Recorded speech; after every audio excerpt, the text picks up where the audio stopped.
Welcome back to Camp My Style. I've gotten all the wood framing replaced in the back end here that needs to be replaced, and that was a pretty big job. In fact, a lot of the right hand side here I had to replace, and even up there to the top there's a little curved piece right there on the right hand side. It curves up on toward the top. I had to cut a curved piece and fit in there, and where the blown-in insulation came out when I took a lot of this old rotted wood out, I've replaced that with just some 1-inch styrofoam board insulation, and had to wrap up some of the wiring. That's for the right stop and brake and signal light. And then there's just a running light wire right up there. I had to take the light off so I could raise up that panel enough to get up under there to do the work. And so I've got it all ready to put the aluminum skin back on, or lower it down and attach it.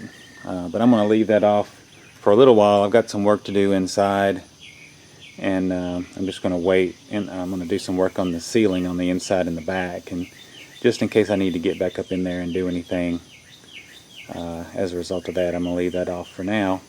But next thing I'm going to tackle is this ceiling on the inside. Just right in the back is where it's got the water damage. I looked at that before. It's right there, and I think to the right of that seam feels solid, but we'll see what it looks like when I get that torn out. I'm hoping that I can salvage the white, what looks sort of like a wallpaper type material. It feels kind of plastic or vinyl-y, and I'm hoping I can salvage that and put that back on the new board that I put up there.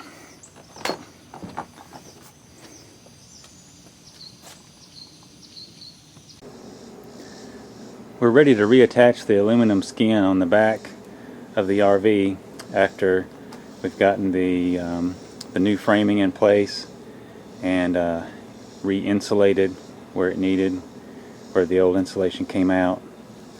And so what we're going to do is, starting at the top, we're going to pull this over good, tapping it with a hammer, kind of get it fitting real good, and staple it, and go all the way down and staple that all the way down, and then come back with this J-rail right here, put butyl tape in behind it, and fasten it on there with some exterior screws, and I think that'll get that taken care of.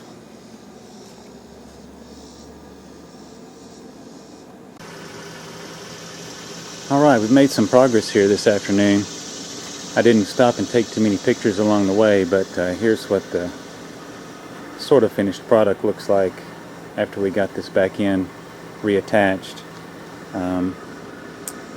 We pulled the skin back down and overlapped it over the edge and stapled it all the way up and down, and then put this J-rail back on it and used this butyl tape underneath it.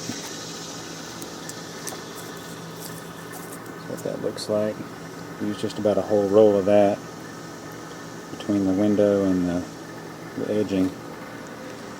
We got all that put back, and then got the window back out here and scraped the back side of it good, cleaned it off, and put the butyl tape all around the inside edge of that window, and got that put in and screwed in all the way around. So I think that's in a lot better shape. At least help the air conditioner keep it cooler now while I'm working on the inside. Got to put the tail lights back on. Need a wire brush and paint the bumper and the spare tire holders there. Get that marker light put back on there, and go back to work on the inside.